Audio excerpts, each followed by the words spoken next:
Hello everyone, it's Kristen Hancock, the Simcoe County Stamper. And starting in the new year, I wanted to start doing Share a Tip Tuesdays. So I've had this idea for a while, but I haven't been able to get my act together and implement it. So this is going to be my year. So check with me on Tuesdays and I'll just be sharing simple tricks and tips. And I invite you to share yours as well in the comments. So to start us off, I'm going to share a really simple, make your life easier kind of tip. So what I do is, because most of our cards have matting, I keep a stack readily available. So I've been a demonstrator for a while. And if you remember, we used to receive stamps in these clamshell cases. So what I do is I keep a whack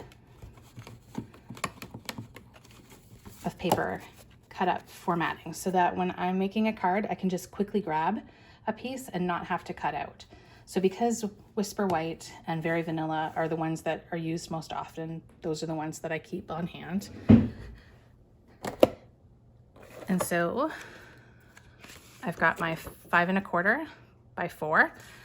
And then I've got my 5 by 3 3/4, because those are the two sizes that I use the most.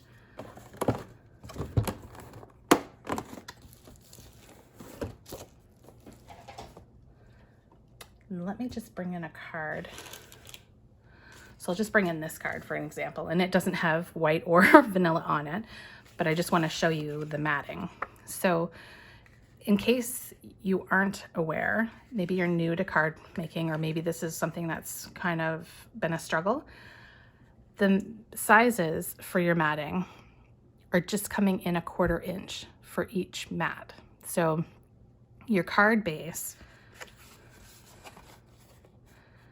is 5 1/2 by 8 1/2, and it's scored at 4 1/4, which gives you 4 1/4 by 5 1/2. So when you're doing your first mat, you're going to come in 1/4 inch. So if this is 4 1/4, your mat's going to be 4. If this is 5 1/2, your mat's going to be 5 1/4. For the next one, you're going to come in 1/4 inch again. So if this one was 4, this one's now going to be 3 3/4. If this one was 5 1/4, this one's now going to be just 5. And you can keep going and going and going just by coming in 1/4 inch each time on your next piece of cardstock. So hopefully that makes sense, and hopefully it makes it easier for you.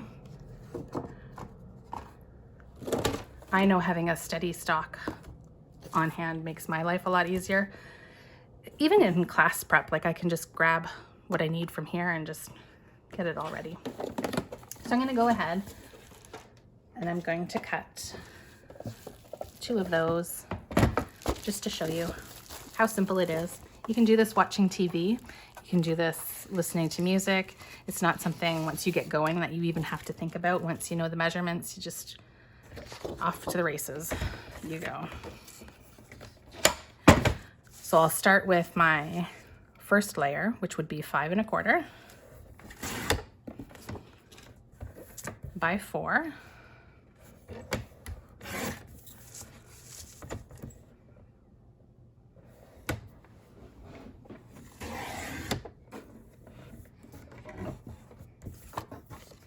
And then I can add those to my bottom layer. Whether you keep that or throw it out is entirely up to you. I used to save everything when I first started, but now I just toss them. So for the second one, we did 5 1/4 by 4. Now we're going to do 5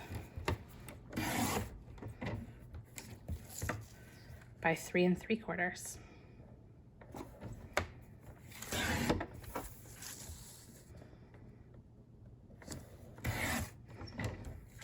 And you can see how you would just come in for the next one.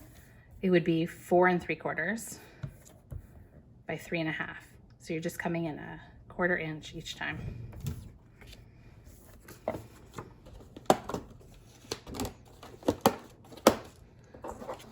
And that one's a little thicker, so I will save that one. So there you have it.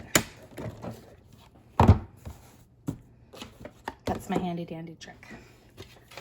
So leave me a comment. Let me know if you have any tips or tricks. Let me know if you do the same thing, or if this one helps you. Let me know that as well. Thanks for watching. Take care and have a great day.